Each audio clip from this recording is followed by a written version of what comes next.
अमन विहार में गीता शर्मा नाम की महिला की कल रात में गोली मारकर हत्या कर दी गई। हम इनका कहना है, परिवार के जो लोग हैं वो कह रहे हैं कि कल 3 से 4 लोग आए और उन्होंने ये देख रहे हैं इनका ये गेट, इस यहाँ पर इसको नॉक करते हैं। हाँ, ये देखिए, ये गेट हम आपको दिखा रहे हैं, यहाँ पर नॉक करते हैं और नॉक करने के बाद जैसे ही गीता गेट खोलने के लिए आती हैं और गेट खोलते ही उन पर गोलियां बरसा देते हैं। ये जो लोग आए थे ये तुरंत आते ही जैसे ही वो खोलती हैं गीता, वैसे ही गोली चलाते हैं।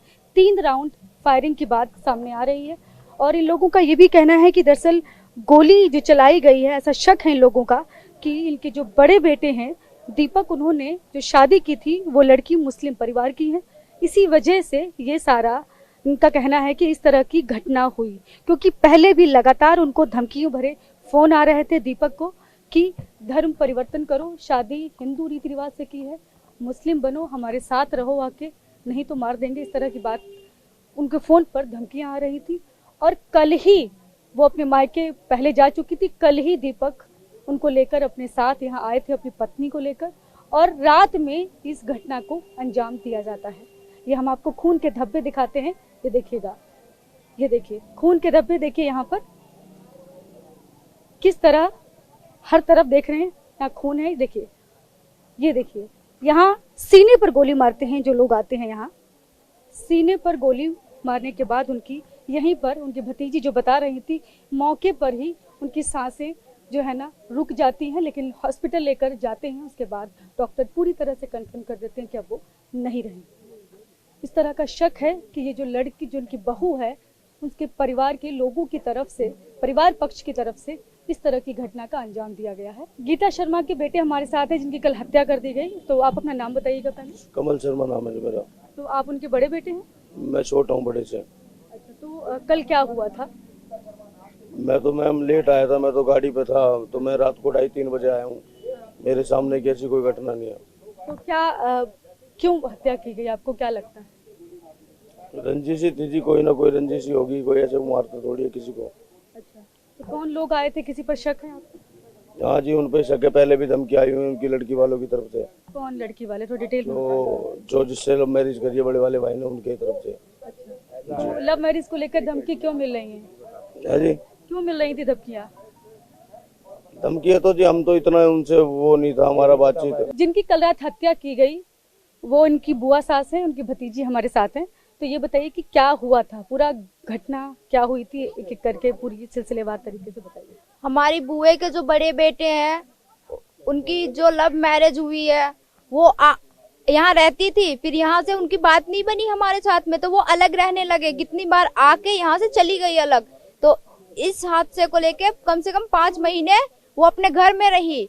फिर कल वो आई भैया के साथ में, और वो अपने कमरे अलग लेके रहने लगे।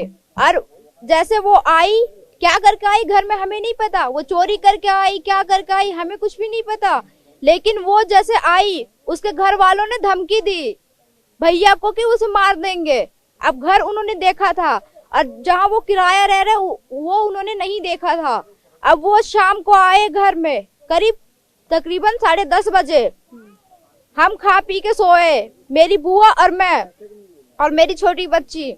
उसके बाद में उन्होंने दरवाजा खटखटाया, तो मेरी बुआ की तबीयत खराब थी, उन्हें इतना ध्यान नहीं आया, तो उन्होंने गेट खोल दिया। बार बार दरवाजा खटखटा रहे, तो बहुत तेजी से खटखटाए थे बार बार। हाँ, बार बार। तो फिर जैसे उन्होंने दरवाजा खटखटाया, उन्होंने सीधे गोली मार दी उनको। और वो कहाँ पर मारी गोली? सीने पे मारी गोली, और वो दरवाजे पे गिर गई। जैसे गोली मारी सीने पे, वो दरवाजे पे गिर गई। फिर तुरंत गिर गई, आप लोग घर में थे, तुरंत उनको उठा के हॉस्पिटल लेकर गए? मैंने बहुत चिल्लाया, मैं बहुत चिल्लाई, आवाज दी, किसी ने उठाई नहीं, किसी ने हेल्प नहीं की।